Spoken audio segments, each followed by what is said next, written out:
Realmente fue una muy bonita revisión, muy completa. Como ustedes ya vieron los mecanismos involucrados en el edema cerebral, pues cada vez se descubren muchísimas cosas. Desafortunadamente, pues el tratamiento para remediar esto es lo que no ha avanzado mucho. Todo lo que se ha investigado no ha tenido pues buenos resultados. Así es que aún así, entendiendo la fisiopatología, pues podemos ahondar un poco más en las bases terapéuticas de este edema cerebral.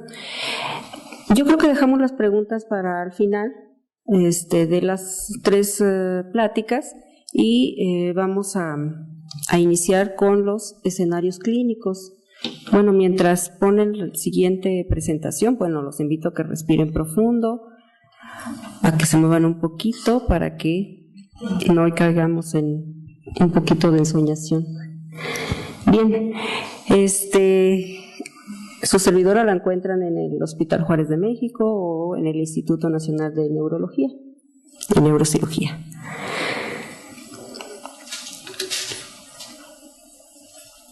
Bien, los mecanismos que se describen o que se describieron hace un momentito, pues se desarrollan básicamente pues en esta cavidad, que es una cavidad pues cerrada, una cavidad que no tiene mucha capacidad de expansión.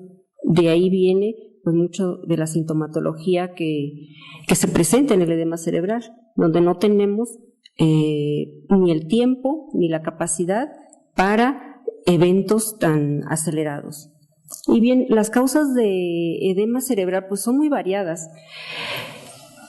Yo quise aquí englobar un poco de las causas que como anestesiólogos nos vamos a enfrentar. Desafortunadamente, el traumatismo craneoencefálico pues sigue siendo una causa pues de mucha incapacidad y muerte, y en etapas productivas en edades pues muy tempranas de la vida. Entonces, y nos van a llamar para una craniodescompresiva, para un hematoma subdural, epidural. Entonces, pues sí tenemos que estar en contacto con estos tipos de pacientes. Y bien, el evento vascular cerebral también desafortunadamente pues va a la alza. Las alteraciones a nivel de la aterosclerosis, alta presión, obesidad, pues llevan a que estos pacientes pues también nos tengamos en contacto con ellos. El doctor ya explicó también otras causas que no son neurológicas, pero que también estamos involucrados ahí. La hiponatremia es de las causas no neurológicas que más nos vamos a enfrentar en quirófano. Definitivamente intoxicaciones, envenenamientos también es otra de las causas. Y bien, pues esta clasificación que ustedes ven aquí se ve pues un poquito extensa, pero realmente pues si nosotros nos aplicamos hacia la fisiopatología, pues nos quedamos nada más con estos 2 tipos de edema cerebral. Y yo me acuerdo que cuando llegué al instituto, hace muchos años, la primera semana que estuve en quirófano, me tocó un escrito que era un poco severo. Estábamos los 2 residentes de primer año, recién llegados, y estábamos en un drenaje de un hematoma. Y se voltea y le dice al otro residente, compañero mío, le dice, ¿cuáles son los tipos de edema cerebral? Ay, el doctor se puso nervioso, igual que yo, y pues empezó con esta clasificación. Y yo por dentro dije, ay, si el doctor Castelazo nada más me dijo 2. Yo me puse a temblar porque dije yo, bueno, si el doctor Castelazo, que es mi maestro, me dijo que 2, ¿por qué el doctor menciona tantos? Afortunadamente fue lo que me salvó mi estancia ahí. Se voltea el adscrito y me dice, efectivamente, solamente hay 2 casos de edema cerebral. Y yo, el doctor Castelazo sí me enseñó cómo debe de ser. Y bien, tenemos el primer escenario clínico, que es el paciente en paro cardiorrespiratorio.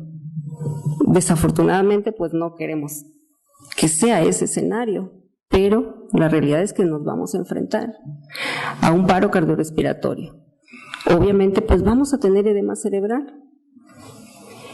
¿Qué tanto edema cerebral podemos tener? Pues eso va en relación a qué tanto o qué tan rápido hagamos las maniobras de reanimación. Entonces, pues ustedes saben que en los primeros 5 minutos, si lo teníamos realmente bien ventilado con oxígeno adecuado, el paciente estaba bien ventilado, pues podríamos tener que 5 minutos, esos 5 minutos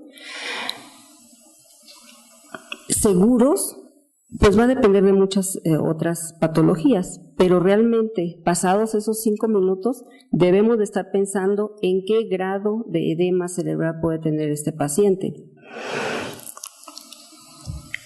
El paro cardiorrespiratorio en anestesia afortunadamente cada vez es pues menor, pero no por esto deja de ser un problema porque los resultados siguen siendo iguales.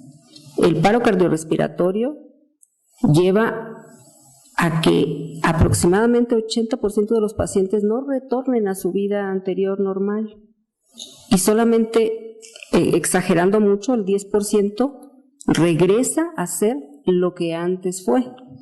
Entonces, realmente, pónganse a pensar, estamos ante un escenario difícil, no alentador. Afortunadamente, como les digo, ha disminuido en los últimos años, que será 1 en cada 10,000 pacientes de paro cardiorrespiratorio, más o menos. El paro cardiorrespiratorio, el edema que podemos encontrar ahí es el edema citotóxico. Ustedes ya lo estuvieron ahorita revisando. Anteriormente vimos cómo el edema citotóxico afecta básicamente la célula se vuelve un poquito más grande.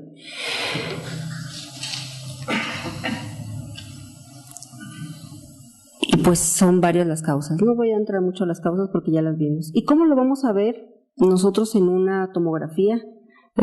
Solamente les recuerdo que la tomografía es el estudio de primera intención para edema cerebral. Y bien, pues vamos a ver en esa fotografía, vemos un cerebro donde no se le alcanzan a distinguir, por ejemplo, los surcos, donde el sistema ventricular pues está comprimido. Hay pérdida de relación de la sustancia gris con la blanca. Entonces estamos ante un edema cerebral difuso.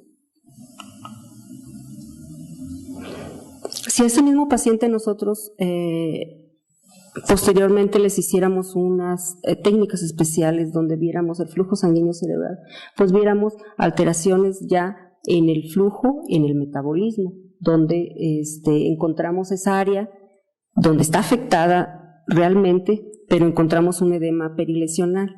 Esto nos lleva a, básicamente, a los tiempos, como ya les comenté, tiempos mayores de 5 minutos estamos ante una alerta. ¿Qué vamos a hacer? Más de 10 minutos, lo más recomendable es dejar ese cerebro en reposo, intubado y no permitir pues que tenga actividad física.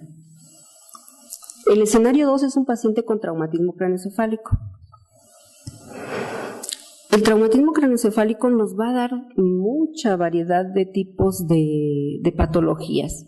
En todos ellos vamos a encontrar cierto grado de edema cerebral difuso, más alguna zona de hemorragia o de infarto puede ser igual. Aquí vemos un tipo de hematoma. Este tipo de hematoma, es un hematoma epidural. Véanlo acá otra vez, que me equivoqué, acá está. Este tipo de hematoma pues es de los que a nosotros nos llama más la atención como neuroanestesiólogos, porque es un hematoma que nos van a decir, es una epidural. Ya diciendo epidural, sabemos que es una emergencia, sabemos que tenemos que actuar rápidamente independientemente de las condiciones que esté este paciente. Generalmente este tipo de edema secundario a este hematoma es por sangrado de la arteria de la meningia media. Entonces, pues tenemos muy poco tiempo para actuar y hacer las medidas de corrección.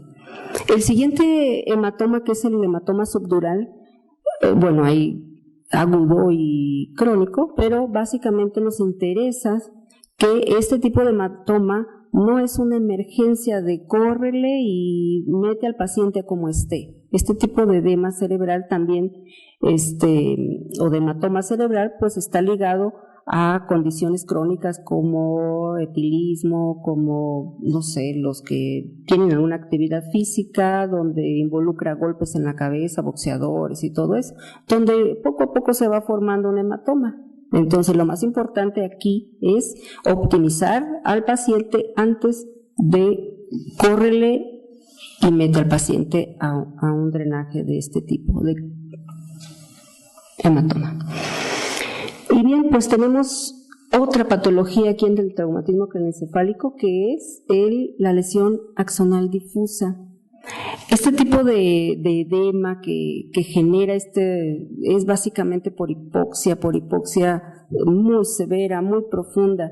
Entonces aquí tenemos nosotros cambios a lo mejor no tan evidentes en los estudios de imagen, pero sí con grandes repercusiones a nivel neurológico. Llamemos, no sé, estado vegetativo persistente y de esas patologías que no queremos tener. Entonces, es muy importante que nosotros sepamos en qué momento estamos de estos escenarios clínicos y qué es lo que vamos a hacer. Muy bien, todas estas, más en traumatismo craneoencefálico, la cascada de eventos que se generan pueden ser, como anestesiólogos, pueden ser por lo menos, a lo mejor no evitables, pero sí controlables, sí estar pensando en que la cascada de eventos que se pueden generar, que no se vuelva un círculo vicioso, sino estar al pendiente de lo que es lo que vamos a modificar nosotros para que esta cascada se rompa, se revierta o al contrario se pueda limitar. Y bien, como lo comentamos también antes, los tipos de edema muchas veces no tienen una diferenciación tan clara como nosotros estamos viendo en las cascadas de edema, sino que se interrelacionan una con otra. Y en muchas de las patologías una va a ser primero que la otra y no por eso pues vamos a nosotros a estar encasillando a este paciente en edema vasogénico o citotóxico. Más bien se hace para hacer una diferenciación. Y bien, bueno, solamente es una correlación que hay entre la cantidad de agua en un traumatismo craneoencefálico cuando sí tenemos edema cerebral. Este paciente no es un animal, no crean que es un paciente. Está medida la cantidad de agua en relación al flujo sanguíneo y pues sí correlaciona perfectamente. Donde tenemos más agua, pues menos fluye el líquido o la sangre. Entonces pues sí va estrechamente en correlación. ¿Qué tenemos que hacer en traumatismo craneoencefálico? ¿Qué meta de acceso al manejo? Pues básicamente conocer qué es lo que tiene a través de las imágenes, qué es lo que está padeciendo en ese momento el paciente, para nosotros actuar. Y bien, el escenario 3 es el paciente con evento vascular cerebral. Y aquí voy a incluir básicamente al stroke o al evento vascular tipo isquémico. Los otros dos los vamos a poner en otros escenarios. ¿Por qué? Porque este es otro tipo de edema cerebral al cual yo creo que es muy común. Nos dicen, es una cráneo descompresiva por un evento vascular cerebral o un infarto cerebral o como ustedes lo quieran ver. Y aquí hay dos caminos muy diferentes. Nos llaman para cráneo descompresiva o nos llaman para un rescate vascular. Y eso es muy diferente, con alternativas también muy diferentes. Entonces, bueno, antes de esto,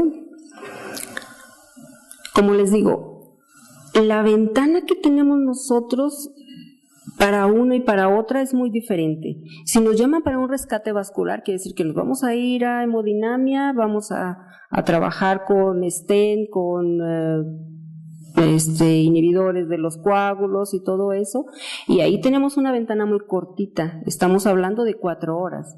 Entonces quiere decir que llega el paciente y es actuar rápido y llevarlo a la sala. Después de 4 horas, pues realmente hacer un rescate vascular, pues todavía está así como que veremos, ¿no?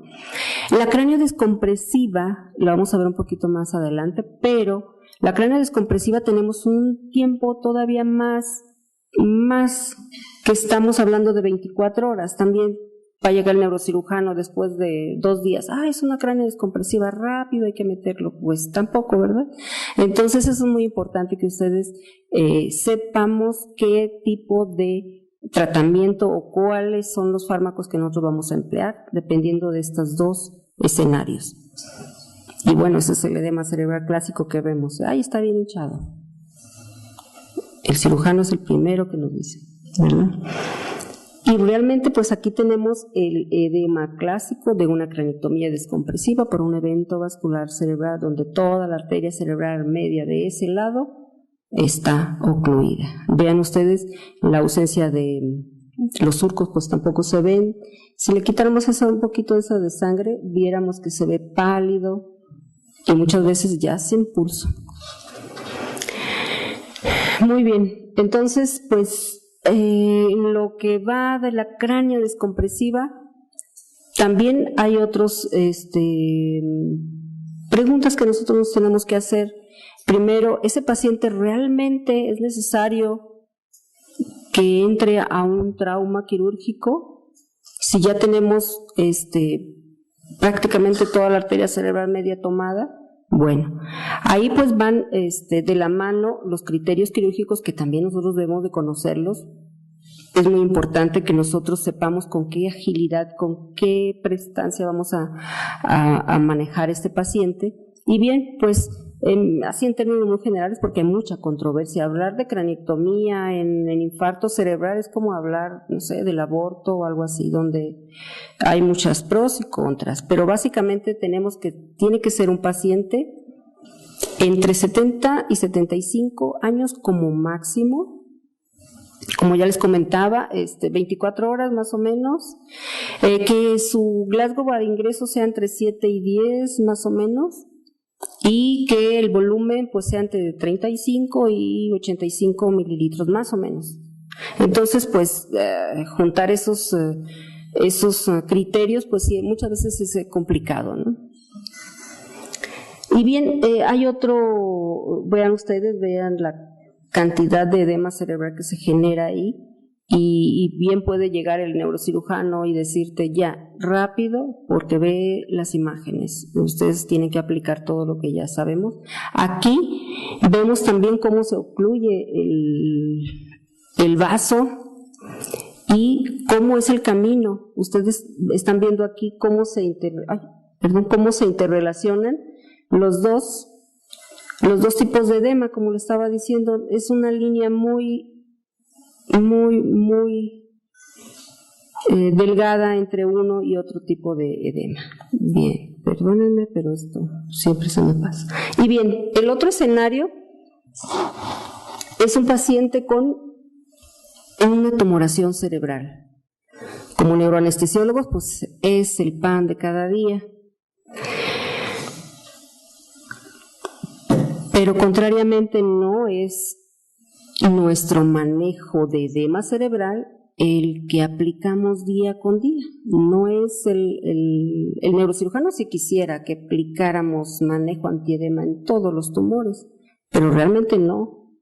El manejo del edema cerebral en tumores, recuerden que el vasogénico se va formando poco a poco. Es un edema inflamatorio, también le pueden decir. Entonces, ahorita vamos a ver por qué no es el edema que nosotros estamos manejando día con día. Y bien, pues eso ya lo vimos, que el edema cerebral ligado a tumores pues es de lo más común, probablemente el más fácil de manejar. Y bien, aquí vemos por ejemplo una metástasis, qué pequeñita, ¿verdad? Inocente, chiquita, y vean todo el edema que provoca.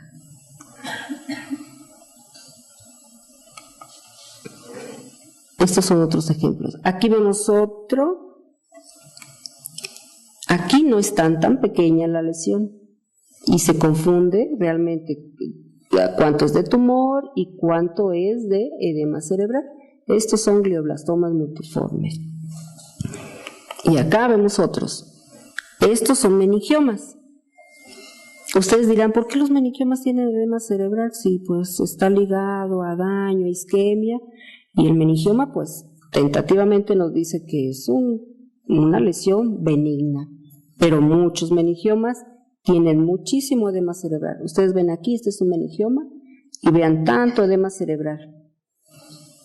Los libros dicen que eso es muchas veces inexplicable, porque en los que están acá, los gliomas, pues digamos que tienen razón, ¿no? Hay mucha lesión de malignidad y se libera todo lo que comentó el doctor Sergio, pues efectivamente tiene razón de ser, de que haya una respuesta inflamatoria y todo lo demás, pero los meningiomas no.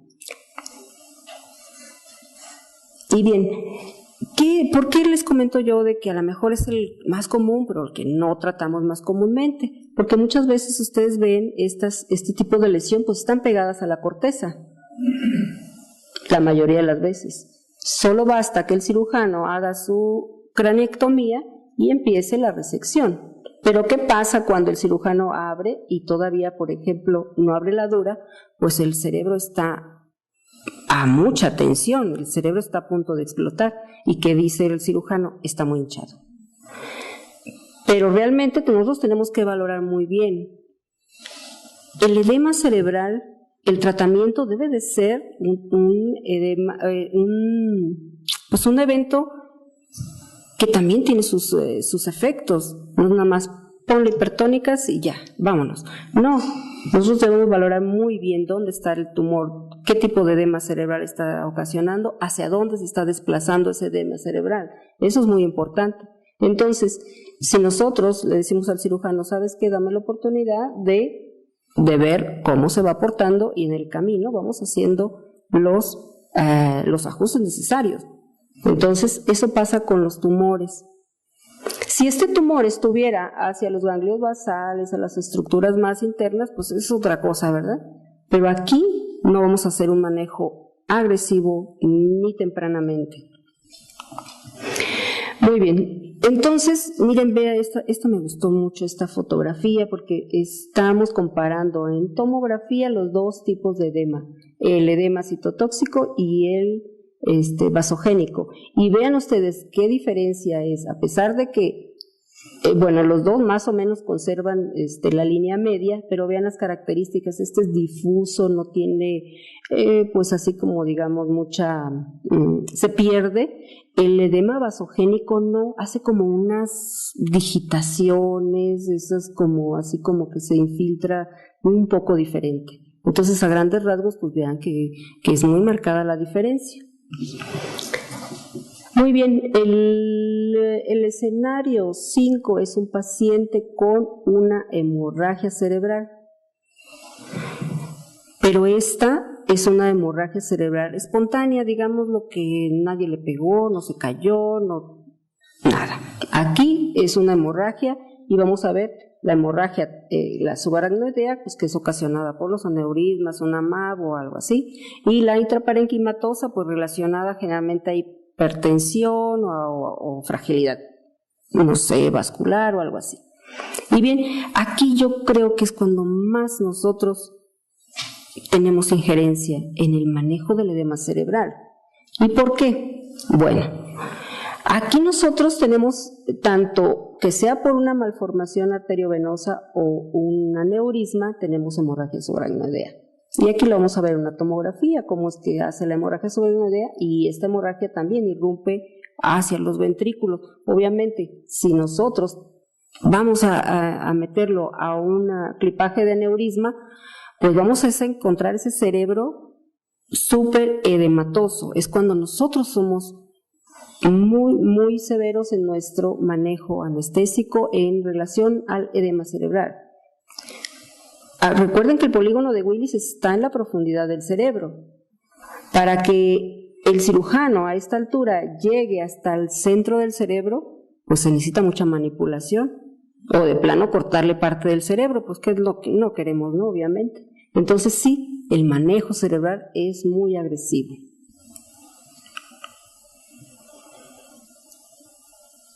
Y la sangre también que se extravasa, por ejemplo, en la hemorragia subaracnoidea, va a provocar vasoespasmo. El vasoespasmo hace que haya isquemia y se hace también edema cerebral. Entonces, en este tipo de patologías son muchos factores. Digamos que es un síndrome donde varias alteraciones de la dinámica intracraneal se vuelven afectadas y repercute básicamente en si va a ser exitoso ese clipaje de aneurisma. Por eso muchas veces, antes de clipar el aneurisma, nos llaman para un drenaje o para una ventriculostomía por la misma severidad de este edema cerebral. Aquí tenemos que actuar con todo lo que el doctor Alejandro López nos va a explicar. Y bien, no podía pues dejar de decirles que pues el edema cerebral está ligado y va de la manita con el cráneo hipertensivo. Eso no se les olvide, porque separar una de otra va a ser muy difícil. La sintomatología pues ya la conocemos de cráneo hipertensivo, no voy a ahondar mucho con eso. Y bien, la monitorización de este tipo de paciente en edema cerebral pues va a ser enfocada hacia las patologías que lo esté llevando a cabo.